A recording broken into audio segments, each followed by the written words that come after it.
Shalom amigos a todas las personas que nos están escuchando en este momento desde acá, am, desde la vía YouTube, por medio del canal Torah Restaura con Herbert Montero. Me siento muy contento porque estamos transmitiendo acá en vivo por desde este espacio para poder anunciar las buenas nuevas del Mesías.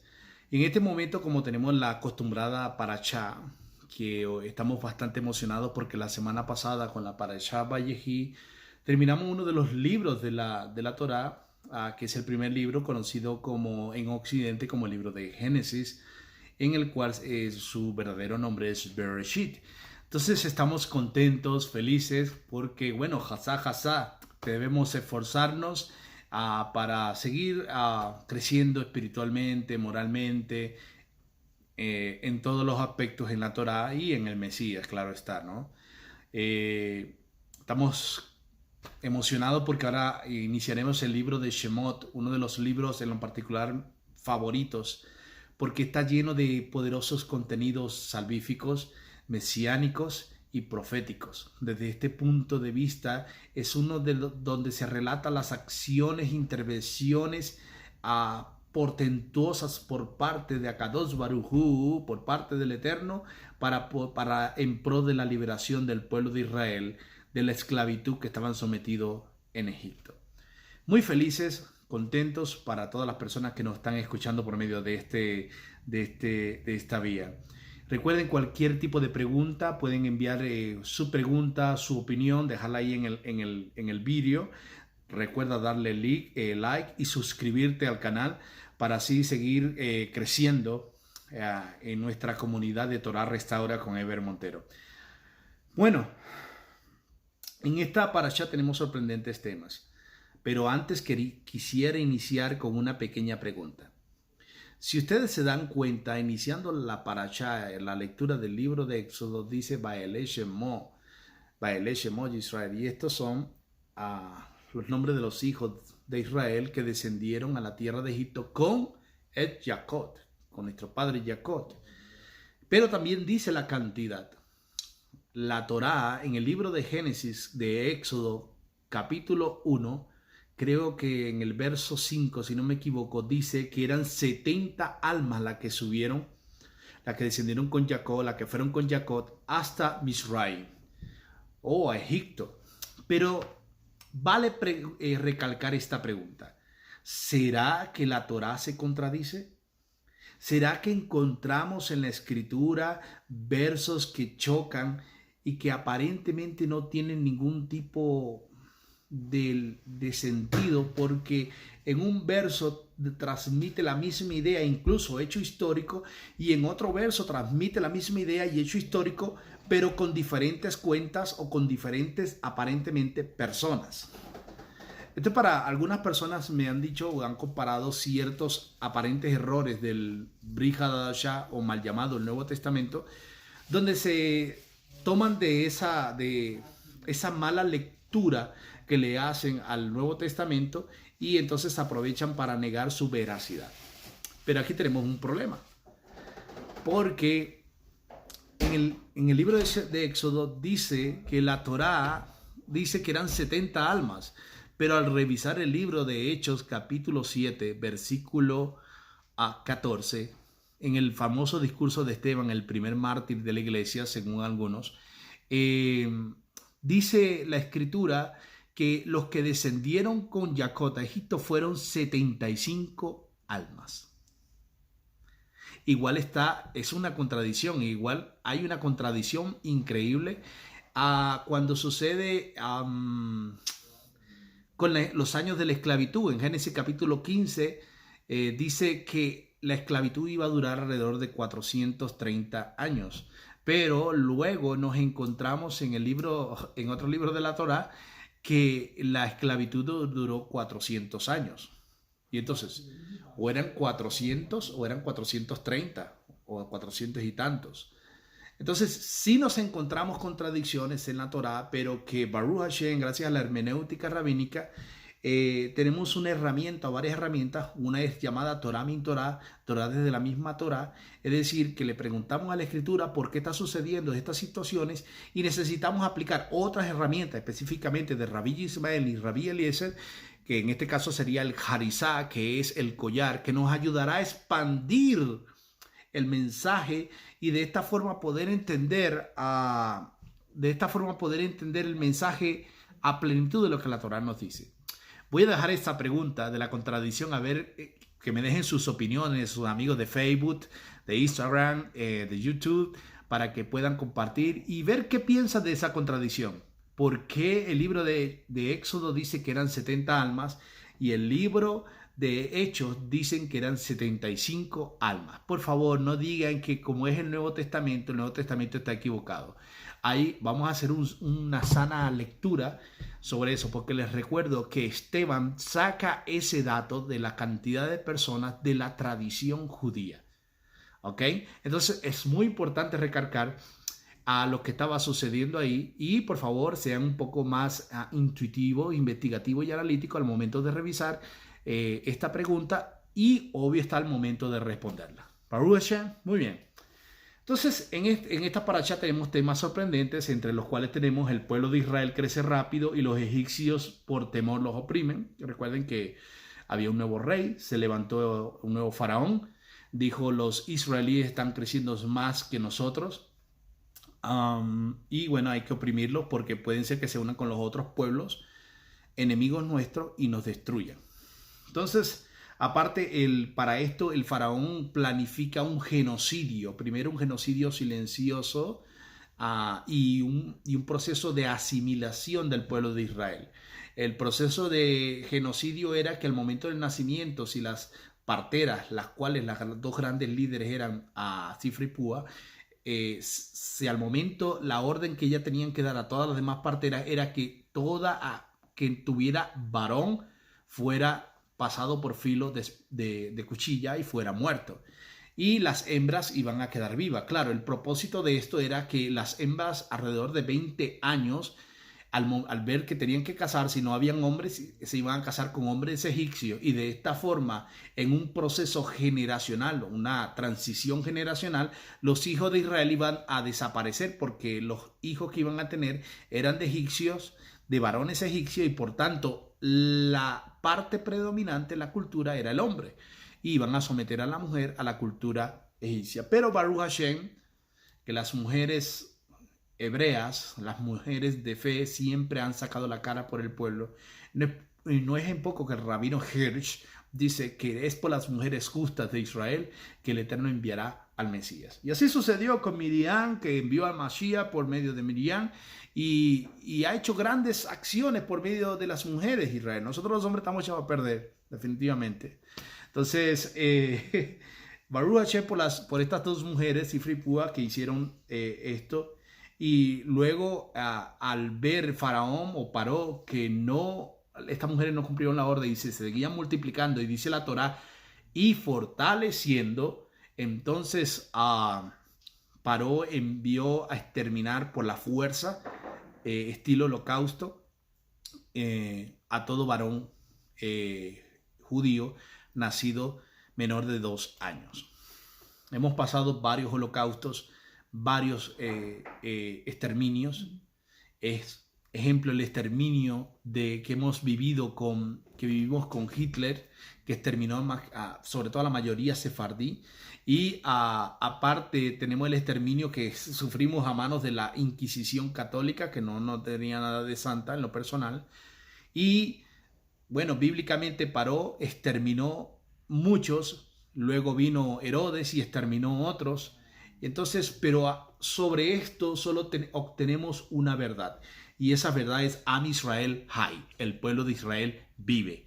Entonces, y es lo que se cumple la escritura cuando dice que Israel va a permanecer para siempre junto con el Eterno, porque él luchó con Dios y prevaleció con Dios.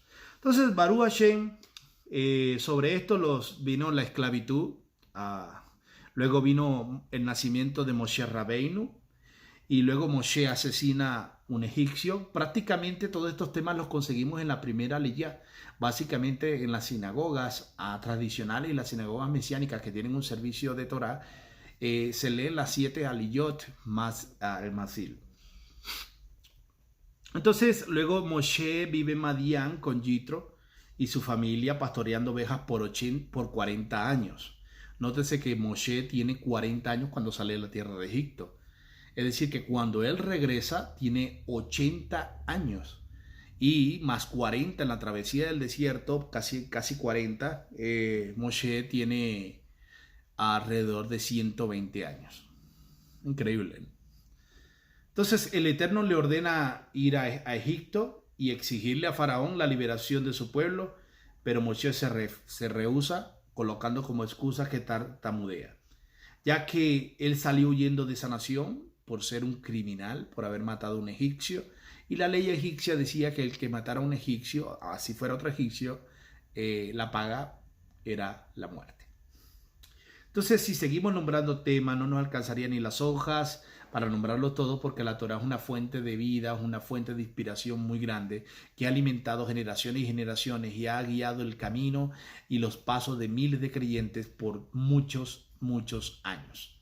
Entonces, ahora, el primer versículo, nos ubicamos en el primer versículo de la Escritura, en el libro de Shemot, capítulo 1, y entonces ahí nos dice lo siguiente. Voy a darme la oportunidad de tratar de leerlo en hebreo. Entonces dice lo siguiente. Dice, Baele Shemot Bnei Israel, Hashivim Israyemat Yakot Is Beveuto Vaut. Entonces, vuelvo y repito, dice, Baele Shemot Bnei Israel, Habim Israyemat Yakot Is Beveuto Vaut. Eso quiere decir, dice, y estos eran los nombres de los hijos de Israel, quienes bajaron de Egipto con Jacob, cada uno con su familia, con su casa, ¿ok? Es acá, his family. Entonces, tenemos esto acá y entonces, pero hay un conectivo que quiero resaltar y ese conectivo es muy importante porque nos va a transmitir un mensaje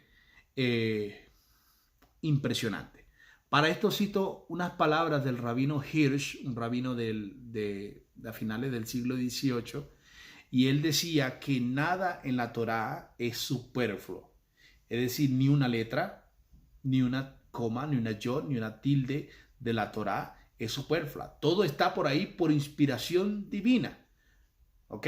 Entonces, Baruch Hashem, estas palabras son remitidas por primera vez es por Yeshua, nuestro Mesías, el rabino Yeshua, y él dice que ni una tilde, ni una yod pasará hasta que ni cielo y tierra pasará, pero su palabra no pasará, y que toda es importante, que hay de aquel que le quite o le agregue, más que sea algo así. Entonces, cada palabra en la Torá tiene algo impresionante. Cada hecho, cada suceso, en todo obtenemos una lección importante de vida. Entonces, ahora, dice, estos son los nombres de los hijos de Israel que fueron con Egipto, más bien que descendieron a Egipto con Jacob, cada uno con su familia. Ok, dice Simeón, Leví y Yehudá, Isaacar, Zabulón, Benjamín, Dan, Naftalí, Gad y Aser. Y todas las personas que descendieron a Jacob fueron 70 almas. Entonces, ahora, según el texto hebreo de la Torá, el término conectivo para la expresión, y estos fueron los que subieron con Jacob, es en hebreo et, transliterado et, como et, la película. Entonces, et dice que es el conectivo usado por la Torá para conectar estas dos sentencias. Entonces, de aquí aprendemos del texto hebreo a nivel peshá, a nivel literal, dos cosas. Primero, que los hijos de Jacob, es decir, las 12 tribus, ya se habían multiplicado antes de bajar a la tierra de Egipto. Y que cada uno de ellos bajó con su familia, es decir, con sus hijos. y que a pesar de estar adultos con familia, ellos seguían íntimamente ligados a Jacob, es decir, todos tenían el mismo origen, la misma conexión espiritual. Ellos estaban ligados, estaban tan conectados con su padre Jacob. Esto era por su espíritu, el espíritu que había en Jacob, sí, la presencia divina, y la fe en las promesas de Akadosh Baruj Hu. ¿Cuáles promesas? Nos podemos preguntar. Estas promesas son las que le hizo a Abraham, a Isaac y a Jacob. ¿Ok?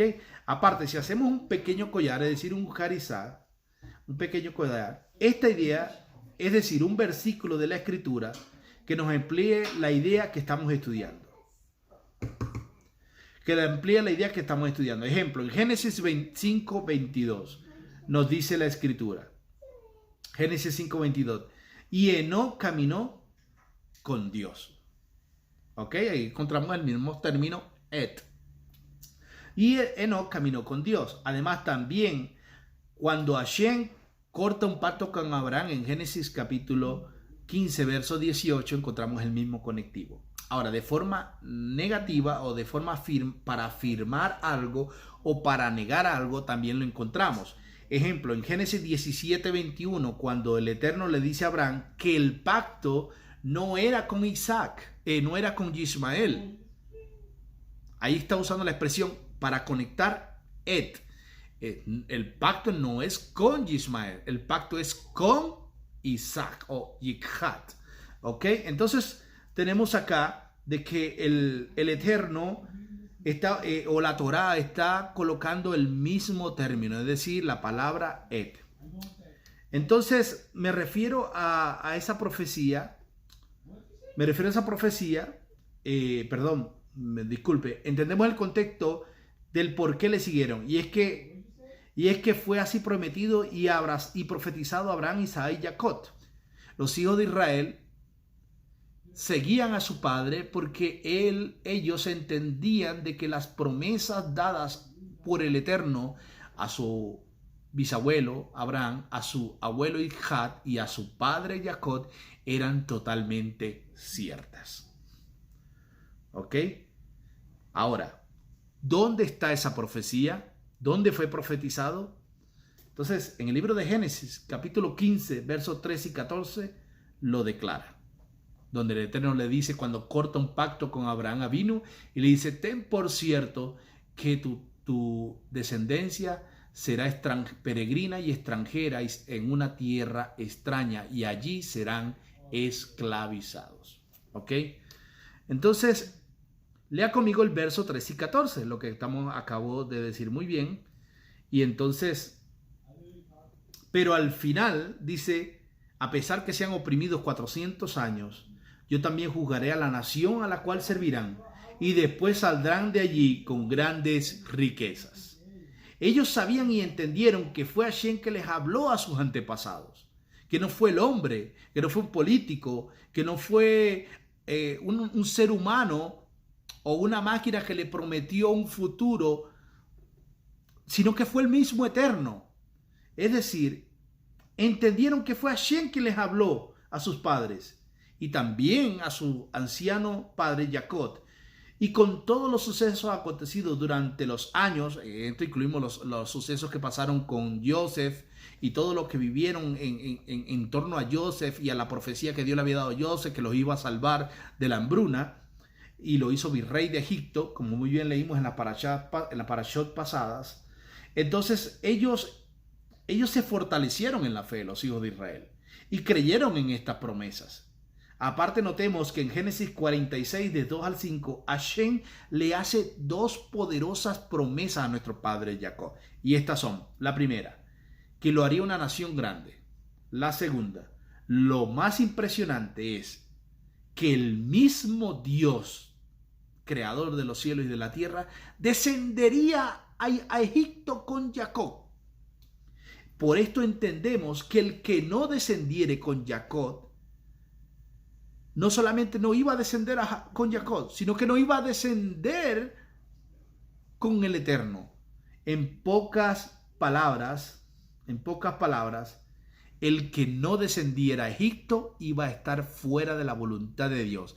Y si se estaba fuera de la voluntad de Dios, estaba fuera de la protección de Akadosh Baruj Hu y fuera de su cobertura. ¿Cuántos estamos caminando fuera de su voluntad? ¿Cuántos estamos fuera de su cobertura? Si es así, es tiempo de volvernos a hacer shuvá, hacer teshuvá y corregir nuestro camino, hacer tikkun, corregir nuestro camino. Un caso muy impresionante lo encontramos en Éxodo 19:3. Sí, Éxodo 19:3, donde sobre la unidad, porque hemos caído en el punto de la unidad. Aquí, en Éxodo 19:3, los hijos de Israel llegan al desierto de Sinai, pero dice, y llegaron al desierto de Sinai y acamparon en el desierto, y allí delante del monte acampó Israel.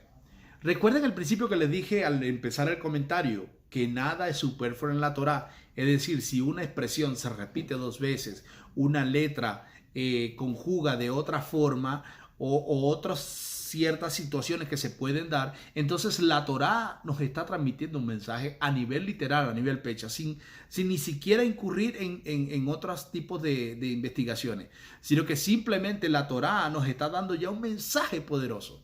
¿Qué mensaje nos quiere decir en este verso de Éxodo 19, capítulo 3? La palabra acampó primero se usa en plural y luego se usa en singular. ¿Por qué tiene que hablar acamparon en el desierto y luego tiene que hablar de decir y acampó Israel en el desierto? Porque la Torá no dijo y acampó Israel en el desierto. Así.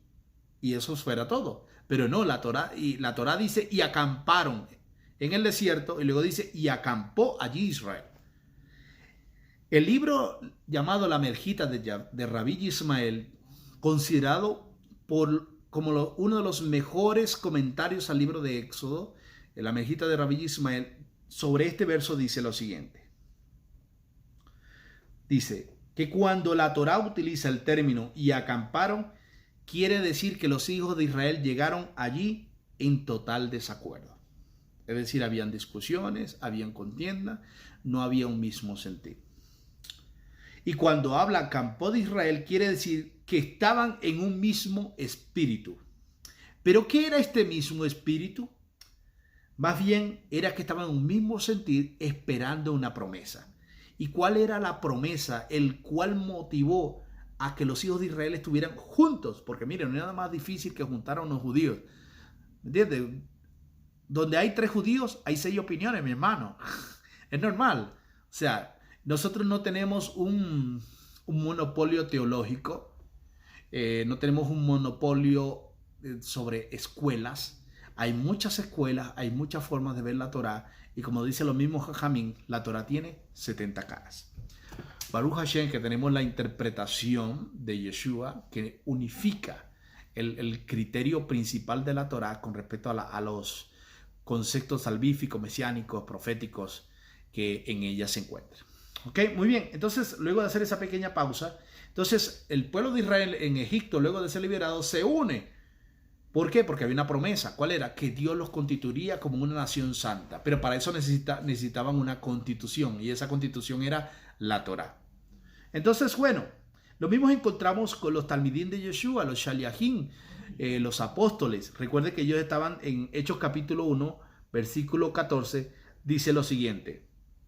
En el libro de Geburot dice lo siguiente. Todos ellos con un mismo propósito estaban siempre dedicados a la oración con las mujeres y con Miriam, la madre de Yeshua, y con sus hermanos. Versión mesiánica Buena Nueva hecha por el rabino William Ferrer. Si leemos el contexto, los talmidín de Yeshua estaban esperando la promesa hecha por Yeshua. Ahora, ¿cuál es esa promesa? La promesa que dijo Yeshua era que la Ruach HaKodesh, el Espíritu Santo, vendría. Aleluya, y los llenaría y los tocaría. Ahora Jacob y su familia, volviéndonos al libro de Génesis, sabían que al pasar adversidades, y lo más terrible, sabían que en un futuro, por causa de la profecía, los hijos de Israel, sus descendientes, serían esclavizados, martirizados, muchos muertos, como el caso de los niños que fueron lanzados al Nilo para ser comidos por los cocodrilos del faraón, por los cocodrilos del río Nilo, que hasta el día de hoy son considerados como uno de los más salvajes, violentos y grandes del mundo. Entonces, si continuamos acá, los hijos de Israel saliendo de Egipto también entendían que no solo sería la travesía por el desierto, sino que deberían enfrentar enemigos externos e internos antes de llegar a la tierra prometida. Igual los discípulos de Yeshua, esperando el Espíritu Santo, sabrían que sufrirían persecución, vituperio, porque eran los discípulos de Yeshua. Eran unos miniín, unos herejes considerados de esta forma. Y entonces el punto fue que Yeshua, los discípulos eran sometidos a escarnio público, a persecución por causa del nombre del Mesías o de seguir al Mesías. ¿Ok? Jacob y sus hijos, conscientes de los hechos por venir, que sabían que iban a ser esclavizados allá en Egipto, que sabían que iban a pasar dificultades y muy duras, sobre todo sus descendientes en Egipto, no huyeron ni dieron la espalda, sino que armados de valor, descendieron a Egipto. Descendieron a Egipto y de esa forma cumplieron el propósito por el cual Dios estaba levantando a toda su familia. Aquí el gran reto era obedecer a Hashem y decidieron bajar con su anciano padre a Egipto, creyendo como en una sola unidad, como un mismo ser, como un mismo pueblo, con el cumplimiento de la palabra del Eterno. ¿Cuál cumplimiento? Que un día el Eterno enviaría al Matsui, al libertador, y cumpliría su promesa, y los sacaría de la esclavitud, y los establecería como una nación, y los introduciría a la tierra que fluye leche y miel. La pregunta que tenemos que hacernos, mis hermanos, es la siguiente. Como cuerpo del Mesías, ¿estamos juntos? Y si no estamos juntos para este propósito, para esperando esta promesa. Y usted dirá, ¿cuál promesa? Hay una promesa que nos une a todos. A ti, a mí, a creyentes judíos en Jerusalén, en Israel o en cualquier parte del mundo. Hay una promesa que nos une. La venida del Mesías. Que el Mesías un día aparecerá con poder y gloria y sonará el shofar. Y los muertos en el Mesías resucitarán primero. Y los que estemos vivos seremos transformados en un abrir y cerrar de ojos. Esa es la promesa que esperamos. Y que nos introducirá al Malhut HaShamay, al reino de los cielos. Y establecerá su reino de paz en toda la tierra. Y entonces viviremos con Él y con el Eterno por toda la eternidad. Esa es la gran promesa que esperamos. Esa es la gran promesa. El punto acá es, nuestro Mesías nos explica que estar juntos como creyentes, como familia en la fe, tiene una repercusión en la sociedad aparte. Y es que el mundo o la gente creerá que Dios está con nosotros. Pero ¿en qué se debe basar esta unidad? No se debe basar en nuestras filosofías, en nuestro modo egoísta de ver la vida, en nuestra forma egocéntrica de hacer creer al mundo o hacer al mundo, mostrar al mundo de quién soy yo. No, todo lo contrario, sino en las promesas que nuevamente, les repito, nos entregó Yeshua, que Él vendría pronto y en nuestros días. Para terminar, quiero contarle una pequeña historia que le sucedió a los hermanos judíos en Auschwitz, cuando eran llevados a las cámaras de gas para ser aniquilados por los nazis. Lo único que los sostenía con vida y con esperanza a la mayoría era que el Mesías apareciera pronto y los libertaría de ese mal, como así apareció cuando Moshe en Egipto.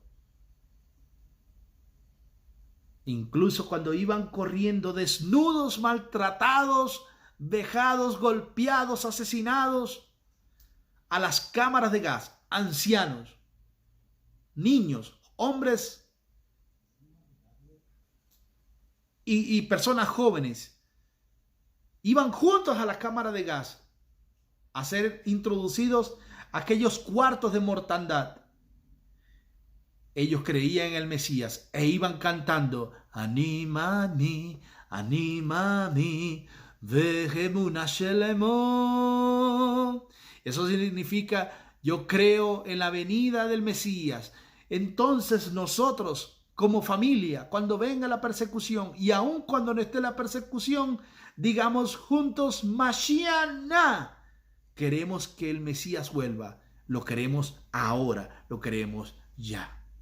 Y mientras eso sucede y el Eterno envía al Mesías, ahora, que estemos juntos, familia, unidos, aunque sea al borde del barranco, aunque sea al borde del abismo, tomémonos de las manos y digamos: aquí estoy, hermano, estemos juntos.